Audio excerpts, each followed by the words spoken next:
একটি মেয়ে সবসময় অসহায়, কখনো তার পরিবারের কাছে, কখনো স্বপ্নের কাছে, কখনো আবার ইচ্ছের কাছে, আবার তার ভালোবাসার মানুষটির কাছেও। একটা মেয়ে তার জীবনের প্রত্যেকটা সময় অন্যের জন্য বেঁচে থাকে। জন্মের পর বাবা মায়ের জন্য, বিয়ের পর স্বামীর জন্য, সন্তান হওয়ার পর সন্তানের জন্য।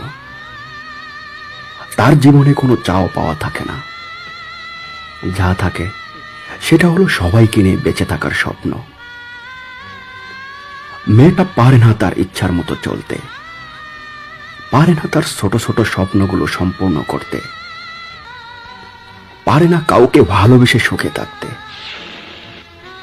যদি মা বাবার কথা মতো চলে তাহলে মেয়েটি খুব লক্ষ্মী মেয়ে, আবার যদি তাদের অবাধ্য হয় তাহলে খুব খারাপ সে।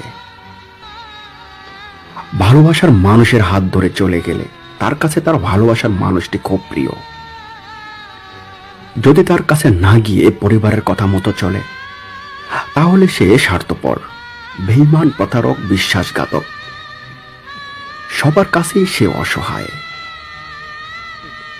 আমার প্রশ্ন হলো, মেয়েটি এখন কোথায় যাবে?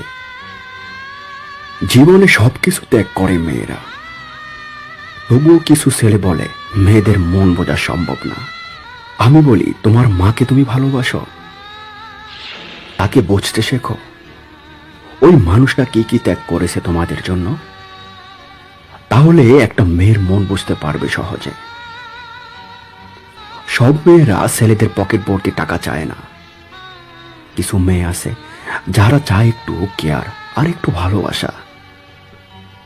মেয়েদের অসম্মান করো না, কেননা তুমিও একটা মেয়ের পিতা, ভাই বা স্বামী। মেয়েদের একটু সম্মান করো, তাহলে বুঝতে পারবে কি চায় একটা মেয়ে। আজকাল অনেক ছেলে মেয়েদের নিয়ে বাজে কথা বলে। আরে, একটা মেয়েকে বুঝতে হলে ন্যূনতম মেধা বা যোগ্যতা লাগে। মেয়েদের জীবনের গল্পগুলো অনেক অদ্ভুত, তাই না? পাওয়া না পাওয়ার হিসেব করতে করতে জীবনের পরিসমাপ্তি হয়ে যায়। ছেলেদের উদ্দেশ্যে বলছি, আমি কিন্তু মেয়েদের সাপোর্ট নিয়ে কথা বলিনি। আমার মতো আপনারাও কথাগুলো মিলিয়ে নেবেন। যদি আমার কথা বুঝতে না পারেন তাহলে ভিডিওটি মন দিয়ে আবার শুনুন। যদি ভিডিওটি ভালো লেগে থাকে দয়া করে আমাদের এখনো ভালোবাসি তোমায় ইউটিউব চ্যানেলটি সাবস্ক্রাইব করবেন। ডেসক্রিপশনে লিংক দেওয়া হয়েছে। ধন্যবাদ।